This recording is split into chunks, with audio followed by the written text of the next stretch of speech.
The message arrived during the middle of the night cycle on Viridian Prime.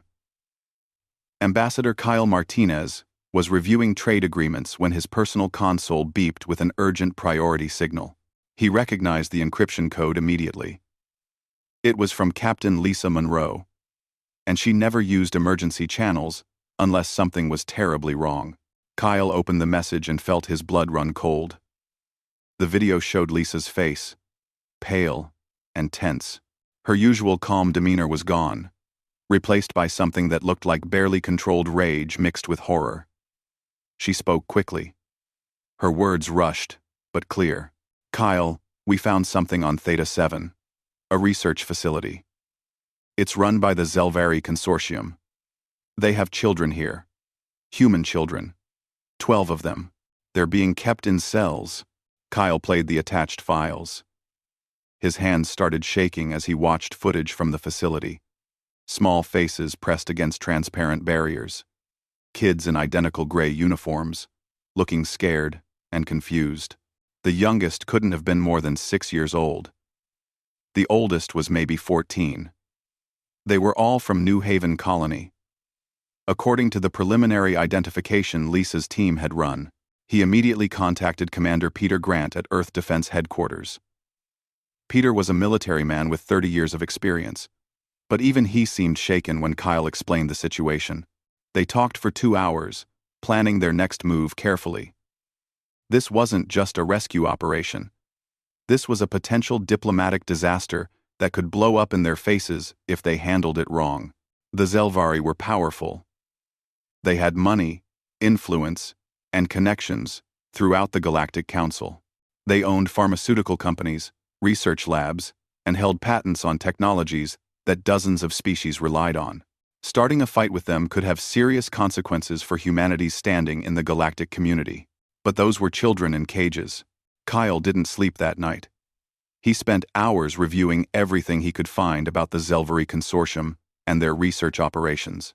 They specialized in biological studies, cognitive research, and behavioral analysis.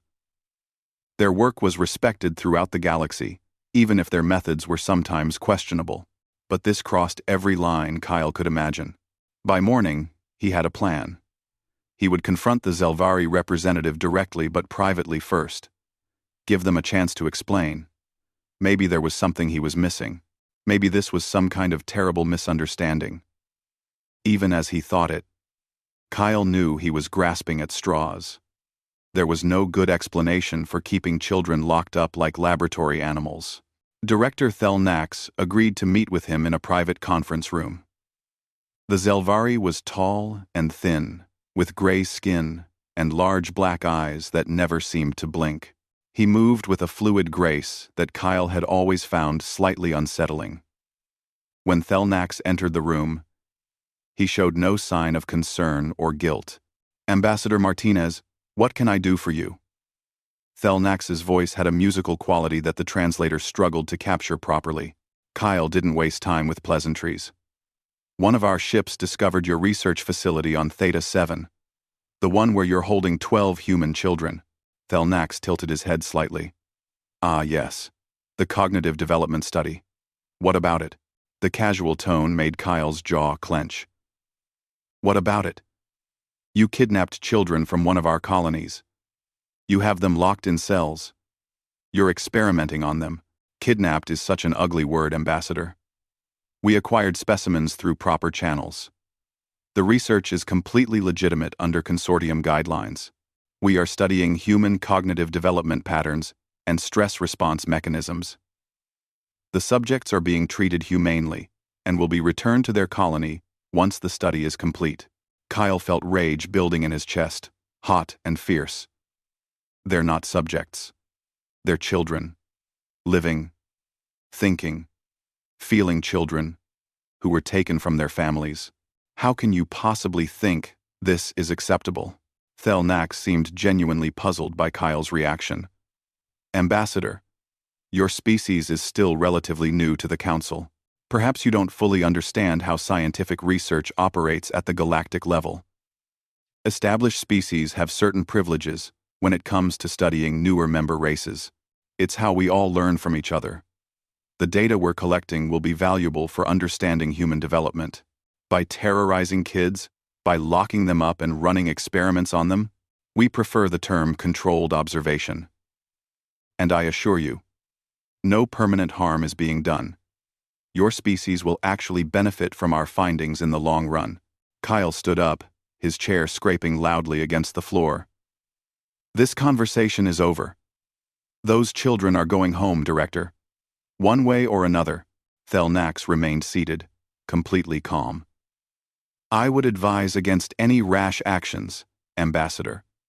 The consortium has significant influence in the Council.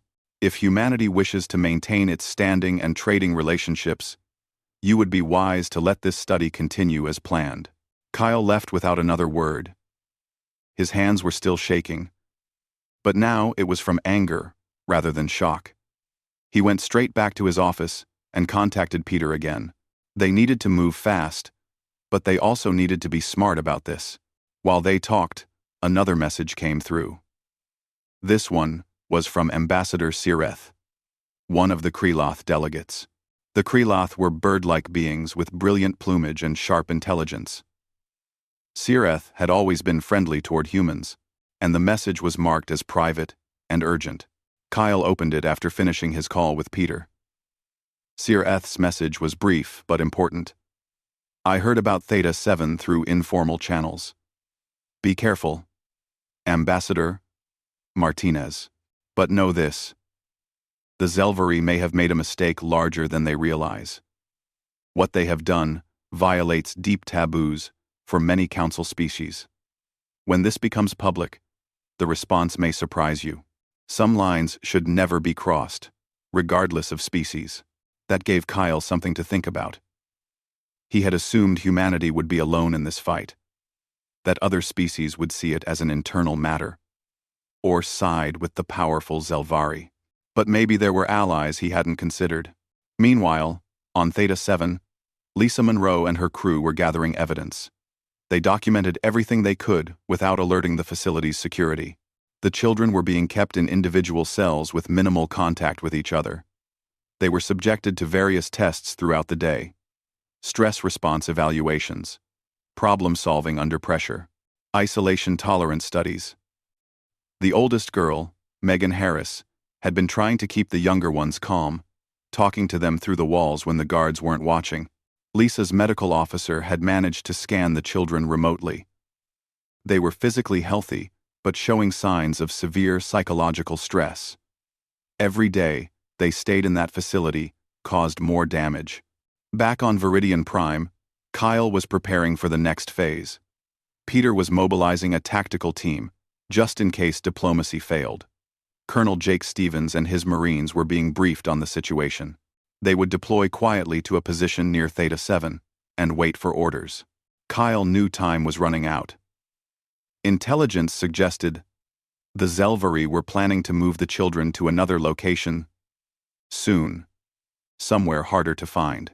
If that happened, getting them back would become nearly impossible. The pieces were moving into place. The question was whether they could move fast enough, and whether the political fallout would destroy everything humanity had built in the galactic community. But Kyle kept coming back to one simple truth. Those were children in cages. Everything else was secondary to getting them out. The council chamber was designed to intimidate. High ceilings stretched up into darkness, and seats arranged in circular tiers surrounded a central speaking platform. Representatives from dozens of species watched as Kyle Martinez presented his case to the Security Subcommittee. He had requested this emergency session, knowing it was risky but necessary. Director Thelnax sat across from him, looking completely relaxed. The Zelvari had brought legal counsel and a team of researchers to support his position. They had documentation, permits, and enough bureaucratic paperwork to fill a small library. Kyle started simply. He showed the footage from Theta 7, images of children in cells, data on the experiments being conducted, medical scans showing stress markers. He didn't add commentary or emotional appeals. He just let the evidence speak for itself. When he finished, Thelnax stood to respond. The director's voice remained calm and professional as he explained the consortium's position. According to him, everything was legal.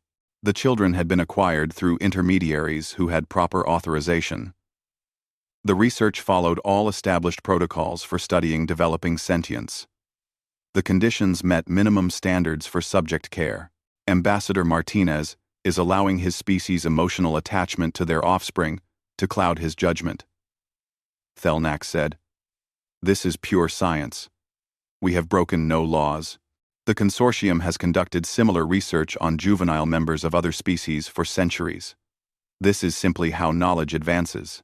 One of the subcommittee members, a reptilian being named Kestor, spoke up. "Director Thelnax, are you saying you have previously held children of other species in similar conditions? Of course, our juvenile cognitive studies are well documented. We have published hundreds of papers based on this research model." Kestor's scales shifted color slightly. Something Kyle had learned indicated discomfort. "I see. And the other species involved? They consented to this?" 1. Consent from newer species is not required under consortium research protocols, as long as no permanent physical harm occurs. These protocols were established long before most current council members joined. The subcommittee adjourned without making a decision. They needed time to review the legal framework, they said. Kyle left feeling frustrated. The subcommittee adjourned. Kyle left feeling frustrated. The bureaucracy was going to drag this out, while those kids stayed in cages. He met with Peter Grant through a secure channel later that evening. The commander had news about the tactical situation. Colonel Jake Stevens and his team were in position near Theta 7, staged aboard the assault ship Defiant. They were ready to move on Kyle's order, but Peter was concerned about the political consequences. "If we go in without council approval, we're looking at possible sanctions," Peter said. "Trade restrictions, diplomatic isolation, maybe worse. The Zelvari have friends. Kyle. Powerful friends. I know. But we can't leave those kids there. I'm not saying we should. I'm saying we need to be prepared for what comes after." Lieutenant Sophie Brooks was coordinating the tactical plans with her team.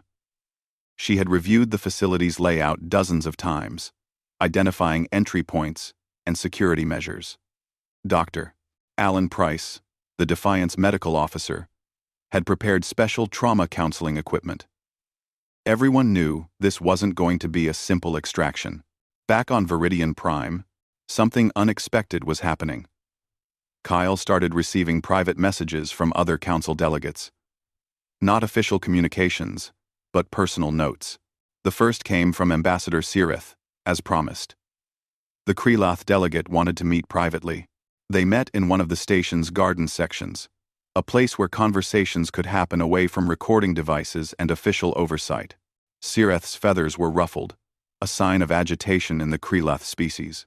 "Your director Thelnax made a serious error in the subcommittee session," Sirith said in their singing voice. "Admitting to previous research on children of other species. Many delegates are now reviewing old consortium studies with new eyes." "What do you mean?" "Most species that develop space travel do so only after evolving strong parental care instincts. It is almost universal. Beings who do not protect their young rarely survive long enough to reach the stars. What the Zelvari do, deliberately harming juveniles for research, it violates something deep in most of us." Kyle felt a spark of hope. "So, other species will support us? Publicly?" "That is complicated. The Zelvari have economic leverage. But privately, many are disgusted by what has been revealed. The Luminar delegates are particularly disturbed. In their culture, harming any child of any species is among the worst crimes imaginable." More messages came over the following days. A Depths Dweller delegate sent information about similar Zelvari facilities on other worlds. The insectoid hive mind Cluster 7 shared ancient records about civilizations that had crossed similar moral lines and faced catastrophic consequences. Even some of the more neutral species were expressing quiet concern. But publicly, the council moved slowly. Committees formed subcommittees. Legal experts debated precedents. The Zelvari used every delay tactic in the book. And there were many. Meanwhile, intelligence reports suggested they were preparing to move the children. Jake Stevens received updated orders to prepare for immediate action if the Zelvari attempted transport. His team ran drills constantly, staying sharp and ready. Sophie Brooks worked with the ship's tactical officer to map every possible scenario. They couldn't afford mistakes. Dr. Price reviewed everything known about the children's conditions. Megan Harris, the 14-year-old, seemed to be holding up better than the younger ones. She had taken on a protective role, the reports said. But even she was showing signs of serious trauma. The longer this took, the worse the damage would be. Kyle pushed harder in official channels. He presented more evidence, called for emergency sessions, and demanded immediate action. The Zelvari responded with their own presentations, showing how their research had benefited various species over the centuries. They painted themselves as misunderstood scientists doing difficult but necessary work. Then, something broke their way. One of the junior researchers at the Theta 7 facility had a crisis of conscience. The researcher was Zelvari, but young and troubled by what was happening. They leaked additional data to Lisa Monroe's ship, information that the consortium had carefully hidden from council review. The leaked files showed the true purpose of the research. The Zelvari weren't just studying cognitive development, they were specifically testing human protective instincts and emotional responses to child endangerment. They were developing psychological warfare techniques, ways to manipulate humanity's strong parental bonding as a weakness. The children had been chosen deliberately, taken from their families specifically to provoke maximum human response.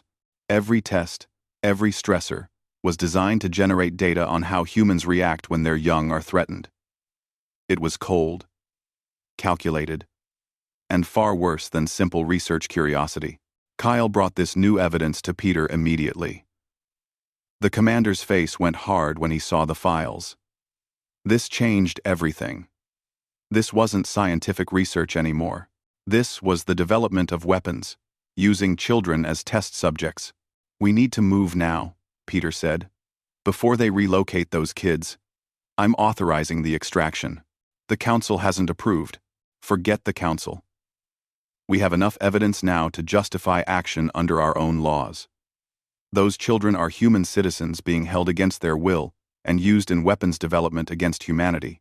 That's an act of aggression." Kyle knew Peter was right. But he also knew the political storm this would create. He made one more attempt at the official route, presenting the leaked data to the Security Subcommittee. The reaction was immediate and strong. Several delegates expressed outrage. Even some of the Zelvari's usual allies seemed disturbed by the revelations, but the bureaucracy still moved slowly. Procedures had to be followed. More committees needed to review the data. Legal interpretations required expert analysis. It could take weeks. Kyle made his decision. He sent the authorization to Jake Stevens. The mission was, go. The colonel received the order and immediately began final preparations. His team had been ready for days, waiting for this moment. Sophie Brooks ran through the insertion plan one more time. Dr. Price checked his medical supplies. Every Marine knew what was at stake. On Viridian Prime, Kyle prepared for the consequences. He contacted every ally he had, every delegate who had sent private messages of support. He asked them to be ready to speak up when the news broke. Some promised they would. Others were non-committal. Politics was complicated, even when children's lives were at stake. Ambassador Sireth met with him one final time before the operation began. "You are taking a great risk, Kyle Martinez. But it is the right risk. Some things matter more than politics and trade agreements. Protecting children is one of those things." Kyle nodded. "I hope the rest of the council sees it that way. Some will not. But I believe more will support you than you expect. The Zelvari have forgotten an important truth. The strong protect the weak. The mature protect the young. This is not just human nature. It is the nature of civilization itself. The assault ship Defiant moved into position. Jake Stevens gave his team final orders. In a few hours, they would breach the facility on Theta 7. After that, everything would change. The Defiant dropped out of faster-than-light travel at the edge of Theta 7's gravity well. The moon was small and unremarkable, mostly rock and ice with a thin atmosphere. The Zelvari research facility was built into a crater on the dark side, hidden from casual observation. Lisa Monroe's ship, Horizon's Edge, was already in position, providing real-time intelligence updates. Colonel Jake Stevens stood in the deployment bay, checking his equipment one last time. His team of 20 Marines was the best humanity had to offer. They had trained for hostile extractions in difficult environments. But this was different. This wasn't a combat zone or a disaster area. This was a supposedly legitimate research facility on neutral territory. If anything went wrong, it could spark an interstellar incident. Lieutenant Sophie Brooks ran through the mission timeline on her datapad. They had a 3-hour window based on facility shift changes and security patrol patterns. Get in, secure the children, get out. Simple plan. Simple plans were usually the best, but Jake knew that no plan survived first contact with reality. Dr. Alan Price and his medical team were ready in the Defiant's sick bay. He had sedatives prepared in case any of the children were too traumatized to move safely.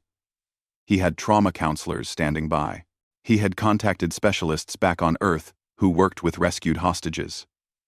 Price had never treated child victims of experimentation before. None of them had. This was new and horrible territory. The insertion craft launched silently, using stealth systems to avoid the facility's sensors. Jake watched Theta 7 grow larger in the viewport. The facility's lights were visible in the crater, a small cluster of structures connected by sealed tunnels. Intelligence suggested the children were held in the central building's lower level. They landed 2 kilometers from the facility and moved in on foot. The low gravity made movement easy, but control difficult. They had practiced this in simulation, but the reality was different. Each step had to be calculated, precise. They couldn't afford to kick up dust that might be spotted on sensors. The exterior security was lighter than expected. The Zelvari clearly hadn't anticipated anyone attempting a rescue. Why would they? This was legal research in their eyes. They had permits and paperwork. The facility was designed to keep test subjects in, not keep rescuers out. Sophie led the team that breached the outer airlock. She had the codes, courtesy of the young Zelvari researcher who had leaked the data. The airlock cycled without triggering alarms. They were inside. The facility's interior was sterile and cold. White walls, bright lights, the smell of disinfectant that worked across species. They moved through corridors marked with symbols Jake's translator identified as laboratory designations. Research wing. Analysis section. Subject containment. They found the first guard in a monitoring station. A Zelvari technician, unarmed and unprepared. Sophie disabled him with a nerve strike before he could raise an alarm. They zip-tied him and moved on. The goal was to avoid casualties if possible. This was a rescue, not a raid. The subject containment area was exactly where the leaked schematics said it would be. A long corridor with 12 doors, each leading to an individual cell. Transparent barriers allowed observation. Inside each cell, a child. Jake felt his stomach twist when he saw them. They looked small and fragile in the gray uniforms. Some were sleeping. Some were sitting against walls, staring at nothing. One of the younger ones was crying quietly. The 14-year-old girl, Megan Harris, was standing at her barrier, eyes sharp and alert. She saw the Marines and her expression changed from hopelessness to desperate hope. "Federal Marines," Jake said clearly, making sure his voice carried. "We're here to take you home." The cells had electronic locks controlled from the central monitoring station. Sophie was already there, working the controls. The barriers started sliding open. One by one, children emerged cautiously, uncertain if this was real or another test. Megan came out first.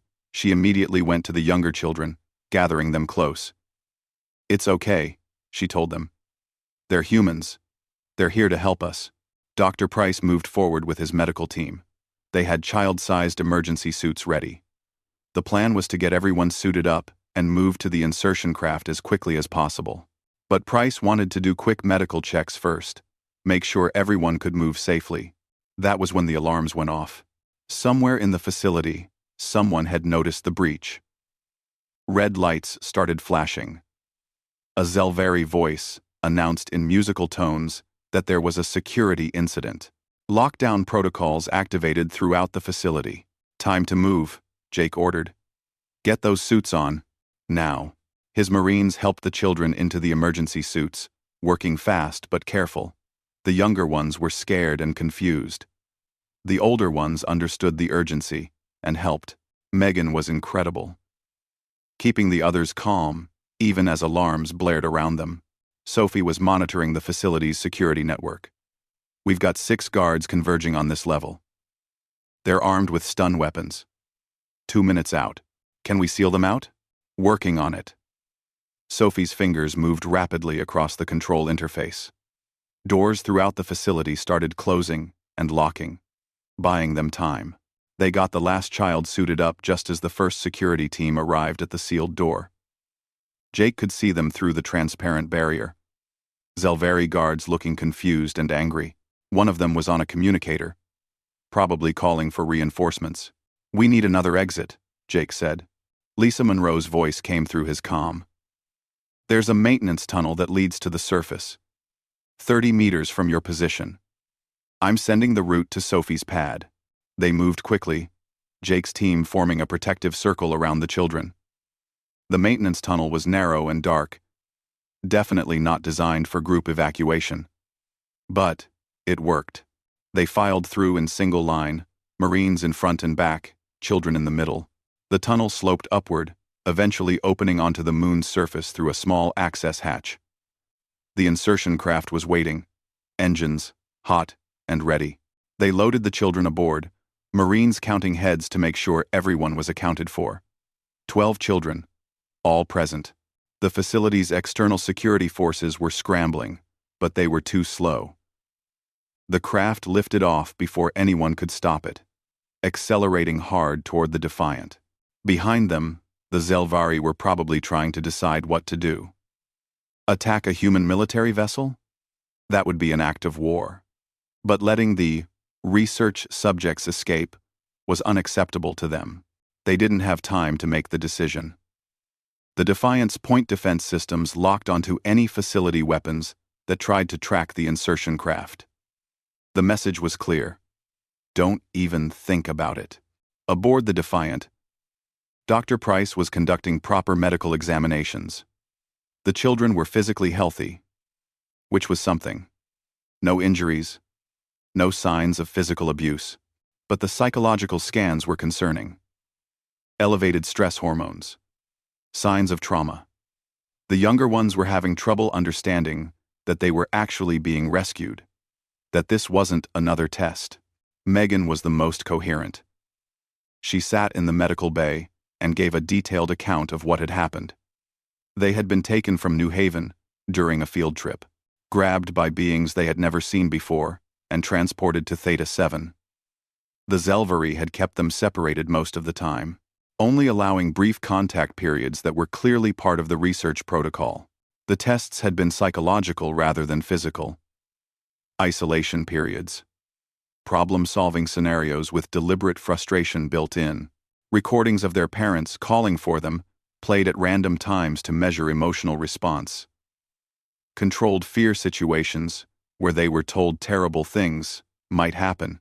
Nothing that left physical marks, but everything designed to cause maximum stress and measure how they coped. They wanted to see how we would react, Megan explained, her voice steady but her hands shaking. One of the researchers told me they were studying human protective instincts. They wanted to know what happened when children were in danger, how other humans would respond. They said we were valuable data points. Price felt sick listening to it.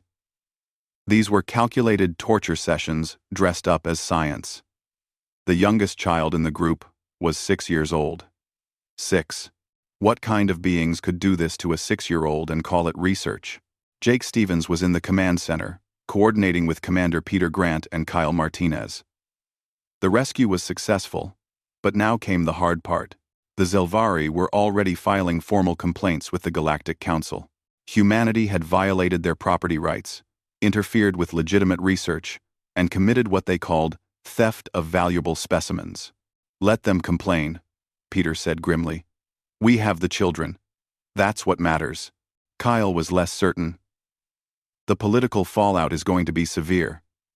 The Zelvari have allies. They're already calling for sanctions against Earth. Some council members are agreeing with them. Some, but not all, Jake noted. Your friend, Ambassador Sir Eth, sent a message. The Krelath delegation is preparing a formal statement, supporting our action. That was something, at least. They weren't completely alone in this. The Defiant set course for Earth space at maximum sustainable speed. They wanted to get the children home as quickly as possible. Behind them, Theta 7 was in chaos. The Zelvari were scrambling to contain the situation, but the news was already spreading. A human military team had raided a consortium research facility and extracted test subjects by force. In the Defiant's common area, some of the children were starting to relax slightly. The Marines had broken out emergency ration candy, which was a hit with the younger ones. Megan sat with a 7-year-old boy named Danny, keeping him calm while Dr. Price ran scans. Sophie Brooks sat nearby, watching the kids. She had a younger sister back on Earth, about the same age as some of these children. She couldn't imagine what their families had been going through for 3 months, not knowing where they were or if they were alive. We got them, Jake said quietly, standing beside her. That's the important thing. Yeah, Sophie agreed. We got them. Now we just have to deal with the galaxy wanting our heads for it. One problem at a time, Lieutenant. One problem at a time. Dr. Price approached with his preliminary reports. The children would need extensive counseling and support. Some of them might have long-term psychological effects from what they had experienced, but they were resilient. They would heal, given time and proper care. The real question was, what would happen next? The Galactic Council was in emergency session. The Zelvari were demanding justice. Earth was preparing for potential sanctions, or worse. The rescue had succeeded, but the war, political and possibly literal, might just be beginning. But as Jake watched the children slowly starting to smile, to talk, to believe they were actually safe, he knew they had made the right choice. Whatever came next, they would face it, because some things were worth fighting for, and protecting children was at the top of that list. The emergency session of the Galactic Council was the most chaotic Kyle Martinez had ever witnessed. Representatives from over 60 species filled the chamber, and everyone seemed to be talking at once. The translator systems struggled to keep up with the dozens of simultaneous conversations happening across different communication methods. Director Thel Nax stood at the central platform, radiating confidence despite the situation. The Zelvari had filed 17 separate complaints against humanity, ranging from property theft to violation of research protocols to unprovoked military action against a civilian facility. They were demanding the immediate return of the children, reparations for damages, and formal sanctions against Earth. The humans have shown their true nature, Thelnax declared in his musical voice. They are violent, impulsive, and have no respect for established law. They raided a legitimate research facility, assaulted our personnel, and stole valuable research subjects. This cannot be tolerated. Kyle listened from the human delegation's seat, forcing himself to remain calm. He had known this was coming. The Zelvari had powerful friends and deep pockets.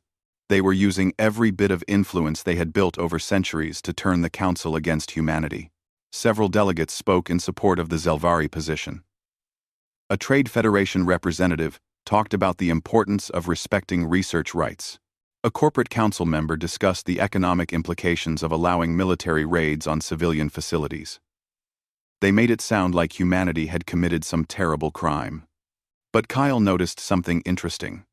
Many of the delegates who would normally support the Zelvari were staying silent. The Luminar, crystalline beings who usually sided with establishment positions, hadn't said a word.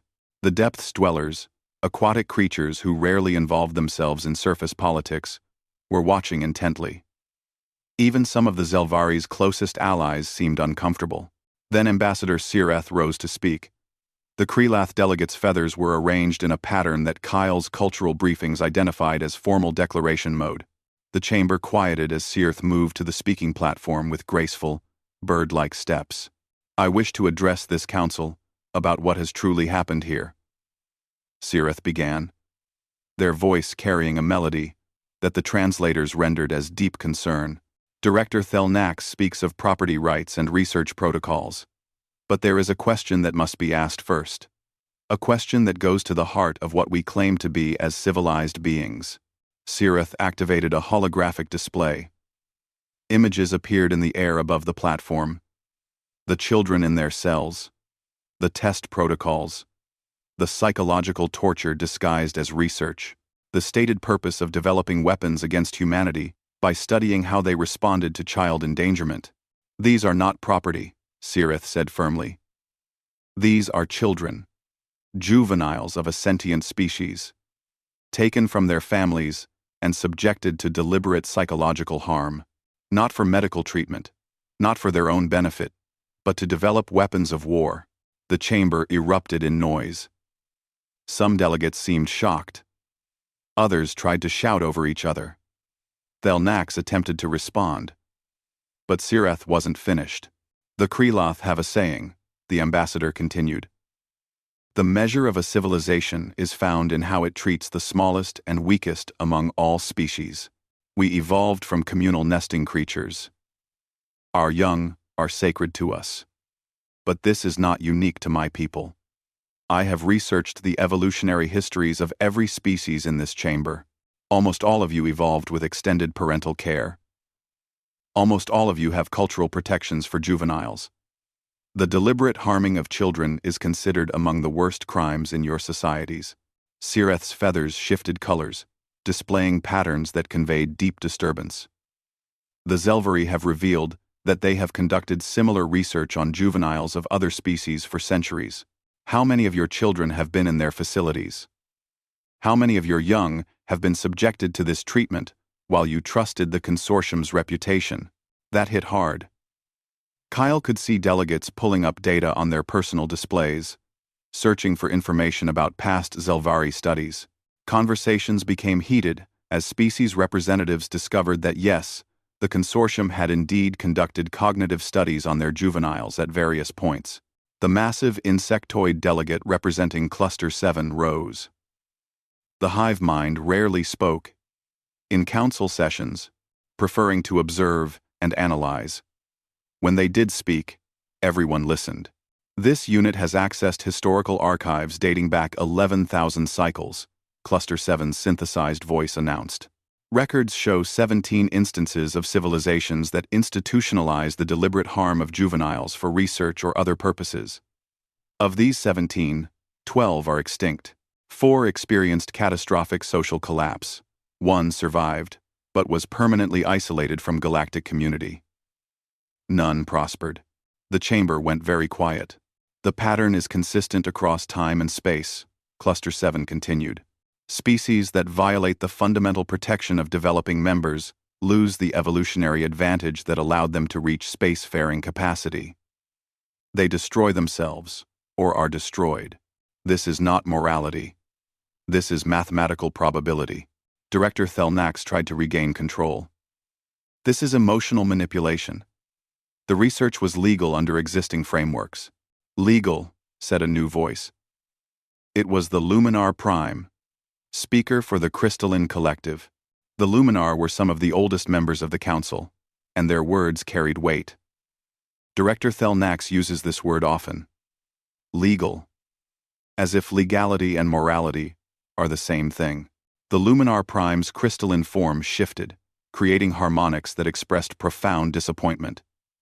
We Luminar reproduce through crystallization, not biological birth. We do not have children as you understand them. Yet even we recognize the sanctity of protecting developing sentience. It is not about biology. It is about the recognition that the young, regardless of species, deserve protection from those who would exploit their vulnerability. More delegates began to speak.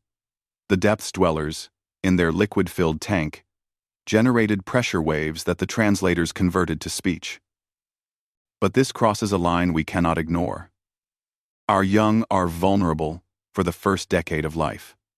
The thought of them being subjected to deliberate psychological torture is unconscionable. A representative from one of the smaller species, beings called the Ven, stood up. The consortium conducted a study on our juveniles 30 years ago. We were told it was harmless observation. Now I wonder what was really done. I call for a full investigation into all Zelvari research involving juveniles of any species. That opened the floodgates. Delegate after delegate rose to demand investigations, to express outrage, to question how this had been allowed to continue for so long. The Zelvari's allies were notably silent now, clearly trying to distance themselves from the growing scandal. Kyle watched it unfold with a mixture of relief and amazement. Sireth had been right. This wasn't just about humanity. The Zelvari had violated something fundamental that crossed species boundaries. The protection of children wasn't a human trait. It was nearly universal among spacefaring civilizations. Director Thelnax was losing ground rapidly. He tried to argue that the research had value, that the knowledge gained benefited everyone, but his words sounded hollow in the face of the Council's growing anger.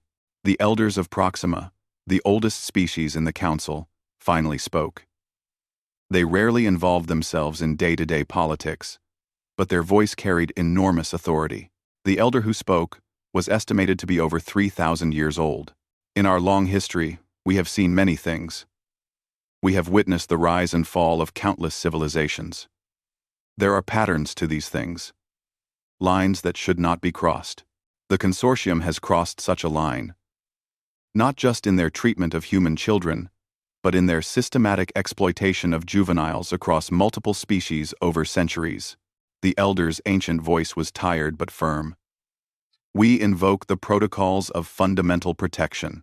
These protocols, established in the earliest days of the Council, allow for immediate action when the welfare of juveniles of any member species is at risk. The Zelvari Consortium's research programs involving juveniles are hereby suspended pending full investigation. All current subjects are to be released immediately. Council sanctions are imposed until this matter is resolved. The chamber erupted again. But this time it was different.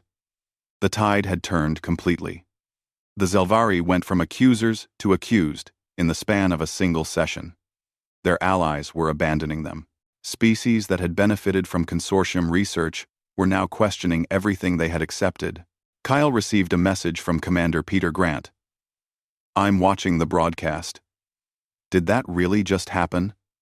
"Oh, it did," Kyle replied. "The elders invoked the fundamental protocols. I didn't even know those existed. Neither did I. What does it mean for us? It means we're no longer the ones on trial. The Zelvari are." Over the next hours, the situation continued to evolve. Trade routes to Zelvari space began closing. Diplomatic ties were severed. Species after species issued statements condemning the consortium's practices.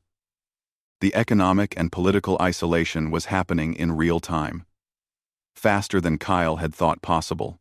Director Thelnax and several other consortium officials were taken into custody by Council security forces. They would face trial under the newly invoked protocols.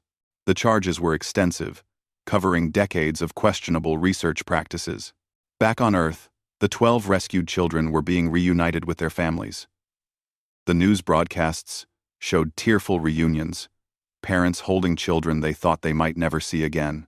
Megan Harris was interviewed briefly, showing remarkable composure for a 14-year-old who had been through hell. "I knew someone would come for us," she said. "I told the younger kids that humans don't abandon their children. We protect each other. That's who we are."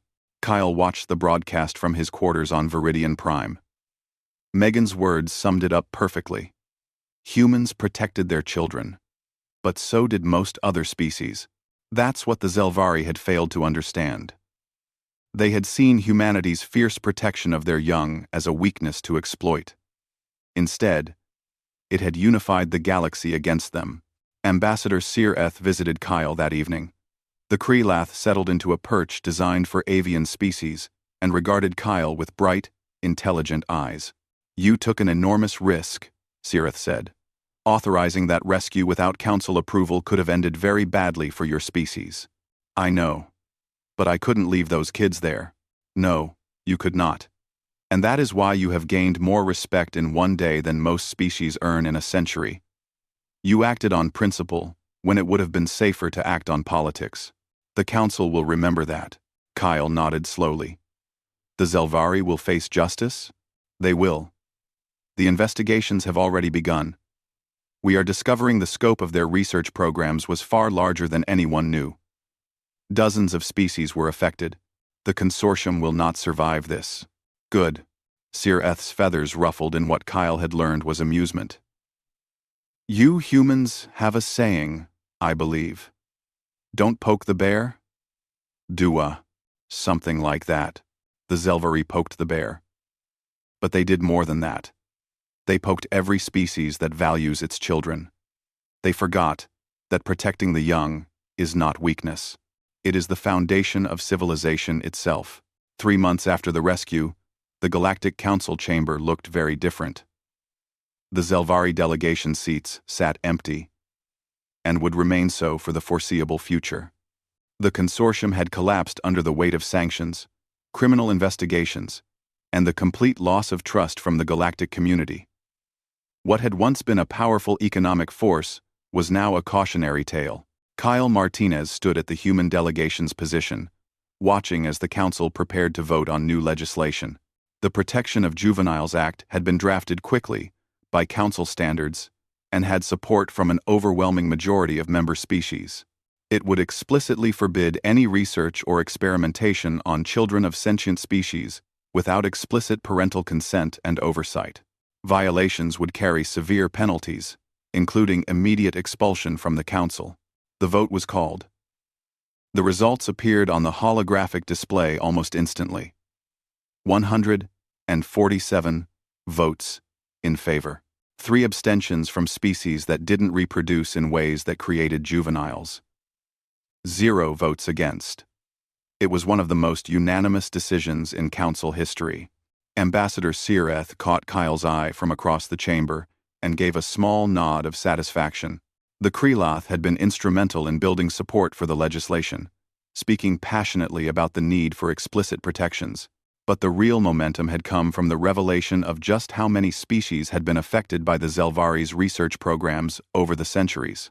After the session ended, Kyle met with Commander Peter Grant via secure channel. The commander looked tired, but pleased. "The vote went well," Peter said. "Better than we hoped. The Zelvari made it easy. Once species started investigating their old research programs, the evidence was overwhelming. Nobody wanted to defend practices like that." 4. The Zelvari. Engineering port. 17.1 user. 4U. The Zelvari. Also you. How are the children doing? Kyle pulled up the latest reports from New Haven Colony. "Better. Dr. Price says they're making progress. The younger ones are recovering faster than expected. Kids are resilient. Megan Harris is doing remarkably well, considering everything. She's a strong kid." "She is. She's been helping with the other children's therapy, actually. Turned her experience into something positive." Peter nodded. "And the political situation? Stable. The council sanctions against the Zelvari consortium are holding. Their assets have been frozen. Their research facilities are being dismantled. Several high-ranking officials, including Thel Nax, are going to trial next month. Think they'll actually face real consequences? I do. The council is taking this seriously. They can't afford not to. Too many species were affected. Too much trust was broken. What Kyle didn't mention was how the situation had changed humanity's position in the galactic community. Before the Theta 7 incident, humans had been viewed as aggressive newcomers, a species that needed to be carefully managed and kept in check. Now, there was respect. Other species had seen humanity put everything on the line to protect their children, even knowing it could lead to isolation, or worse. Captain Lisa Monroe had been promoted and given command of a new deep space exploration vessel. Her discovery of the Theta 7 facility and her crew's support during the rescue operation had earned recognition throughout human space and beyond. She was still modest about it, insisting she had only done what anyone would have done. Colonel Jake Stevens and his team had received commendations for the rescue operation. Several had been offered positions training other species rescue teams in similar operations. The galaxy was taking child protection seriously now, and they wanted to learn from those who had successfully executed such a difficult mission. Lieutenant Sophie Brooks was working with a multi-species task force, investigating other potentially problematic research facilities. The Zelvari hadn't been the only ones conducting questionable studies, just the most blatant. The task force was identifying other operations that needed oversight or shut down. Dr. Alan Price had become something of an expert in treating juvenile trauma victims from various species. He was consulting with medical professionals across the galaxy, sharing techniques and approaches. The psychological impact of the Zelvari research was still being understood, but Price was helping lead the way in treatment protocols. On New Haven Colony, life was slowly returning to normal for the rescued children and their families. The colony had established a comprehensive support program, with counselors, therapists, and community resources, all focused on helping the children heal. The initial trauma was fading, replaced by the steady work of recovery. Megan Harris had given several interviews about her experience, always with her parents' permission and support. She spoke clearly and honestly about what had happened, but also about the importance of not letting it define her. She talked about the Marines who had rescued them, about Dr. Price and his medical team, about Ambassador Martinez, and everyone who had worked to bring them home. In one widely broadcast interview, she said something that resonated across species lines. The Zelvari thought they could study us, like we were things. They thought our families wouldn't care enough to risk political problems. They were wrong. Humans protect our children. But we learned that's not just a human thing. Almost everyone does. That's what makes us all civilized, I think. Caring about kids, even kids that aren't ours. The quote was translated into dozens of languages and shared widely. A 14-year-old human girl had articulated something that many species felt but hadn't expressed so clearly. The protection of children wasn't about biology or culture. It was about recognizing fundamental rights and basic decency. The trials of the Zelvari officials began on schedule. The proceedings were broadcast throughout council space, watched by billions of beings across hundreds of worlds. The evidence was damning. Decades of research programs that had prioritized data collection over the welfare of juvenile subjects. Deliberate psychological stress testing. Exploitation of vulnerability. All documented in the consortium's own records. Director Thelnax maintained that everything had been legal under existing frameworks, but that defense rang hollow.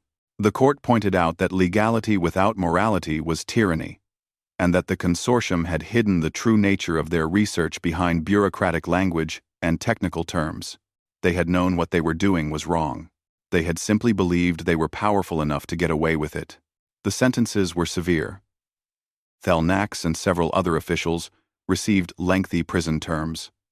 The consortium's assets were divided among victim compensation funds. Research facilities were permanently closed. The Zelvari species as a whole wasn't punished, but they would live with the shame of what their consortium had done for generations. Kyle watched the sentencing from Viridian Prime, feeling a sense of closure. Justice wasn't always possible in galactic politics. Too often, the powerful escaped consequences, while the weak suffered. But not this time. This time, the system had worked. He received a message from Earth. Commander Grant was retiring from active service and moving into a diplomatic advisory role. He wanted Kyle to know that the Defense Department was establishing a new division focused on protecting human citizens throughout galactic space. They would work closely with similar organizations from other species, sharing information and resources. Another message came from Ambassador Sireth, inviting Kyle to a private ceremony. The Kreloth were honoring several individuals who had shown exceptional courage in protecting juveniles across species lines. Kyle, Jake Stevens, Lisa Monroe, and several others would receive the Talon of Protection, a high honor in Kreloth culture rarely given to non-avian species. Kyle accepted gratefully. It was recognition not just for individuals, but for humanity as a whole. They had proven themselves willing to stand up for their principles, even at great personal and political risk. The ceremony was held in the Kreloth Embassy's ceremonial hall, a beautiful space with high ceilings and artistic representations of flight and freedom. Ambassador Sireth presided, speaking in their melodic language about the importance of protecting the vulnerable. "We honor those who stood firm when it would have been easier to bend," Sireth said. "Those who risked much to save children they did not know, because it was right. This is the essence of civilization. This is what separates us from the darkness." Kyle received his award alongside Jake, Lisa, Sophie, and Dr. Price. They stood together, a representation of the different roles that had all been necessary for success: discovery, diplomacy, military action, medical care, all working together for one goal. After the ceremony, Kyle had a chance to speak with representatives from dozens of species. They thanked him for what humanity had done. They shared stories of their own children and the fear they had felt when they learned about the Zelvari research programs. They talked about the new protections being established and the cultural shift happening across the galaxy. One delegate, a being whose species Kyle didn't immediately recognize, said something that stuck with him. "You humans have a reputation for being aggressive and protective. We thought that was dangerous. Now we understand it differently. You are fierce when defending those who cannot defend themselves. That is not a flaw. That is nobility." 6 months after the rescue, the Galactic Council dedicated a memorial on Viridian Prime. It was a simple structure, a circle of stones with names carved in multiple languages. The names of all juvenile subjects who had suffered in the Zelvari research programs over the centuries. 12 human names were among them, but there were hundreds of others: Kreloth, Luminar, Depths Dwellers, and species from across the galaxy. At the dedication ceremony, the elders of Proxima spoke about the importance of remembering past failures to prevent future ones. "These names represent our collective shame," the ancient being said. "We allowed this to happen through ignorance, through misplaced trust, through failure to ask difficult questions. We will not forget. We will not allow it to happen again." Kyle stood with the families of the 12 human children. They had come to Viridian Prime for the dedication, wanting to be part of this moment. Megan Harris was there, standing tall and confident. She had requested to say a few words, and the organizers had agreed. She stepped forward, a young human girl, addressing the assembled delegates of the galactic community. "My name is Megan Harris. I was held in the Theta 7 facility for 3 months. It was the worst time of my life. But I survived because I knew humans would come for us. And they did. Not just to save us, but to make sure this never happens to anyone else's children." She paused, looking at the memorial stones. All these names, all these kids from different worlds, different species, they deserved better. We all deserved better. But because of what happened to us, because people refused to accept that children could be treated this way, things changed. Laws changed. Protections were created. That's important. That means our suffering wasn't meaningless. There wasn't a dry eye in the audience, across multiple species with varying methods of expressing emotion. Megan's words carried weight beyond her years, the voice of someone who had endured darkness and emerged with purpose. Kyle thought about everything that had happened since Lisa Monroe's urgent message had arrived. The discovery, the political battles, the rescue, the trials, the legislation. It had been 6 of the most intense months of his life. But it had been worth it. As the ceremony concluded and delegates began to depart, Kyle stood by the memorial for a few minutes longer. He thought about all the children whose names were carved here. He thought about the 12 human kids who had come home. He thought about Megan's words. Ambassador Searth approached, feathers rustling softly in the station's climate control breeze. "You are thinking deep thoughts, Ambassador." Martinez, just reflecting. This whole situation could have gone so differently. If we hadn't found the facility. If the Council hadn't supported us. If other species hadn't shared our values about protecting children. But they did. That is the key point. The Zelvery believed that power and influence would allow them to continue their practices indefinitely. They forgot that there are some things more important than profit and prestige. The protection of children is universal, not because every species is the same, but because those who reach the stars have all learned this fundamental lesson. Kyle nodded. The galaxy is better for it, indeed. And humanity has earned its place among us, not through military might or economic power, but through moral courage. You saw children suffering, and you acted.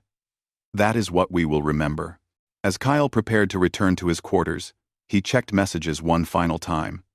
There was a note from Commander Grant, now officially retired but still keeping tabs on everything. It was brief. "We did good work. The kids are safe. That's what matters." Simple words, but they captured everything. In the complex world of galactic politics, where every decision had far-reaching consequences and every action was analyzed from dozens of angles, sometimes the truth was simple. Children had been in danger. People had acted to save them. Justice had been served. The galaxy had become a little bit safer for the young of all species. Kyle looked out at the stars through his window. Somewhere out there, 12 human children were living their lives, recovering from trauma, growing up with the knowledge that they mattered enough for their entire species to risk everything for them. And across the galaxy, millions of other children were safer because of new laws and protections. The Zelvery had asked if humans grasped what they had done by caging children. Now, the galaxy knew the answer. Humans grasped it completely, and they would never allow it to happen again.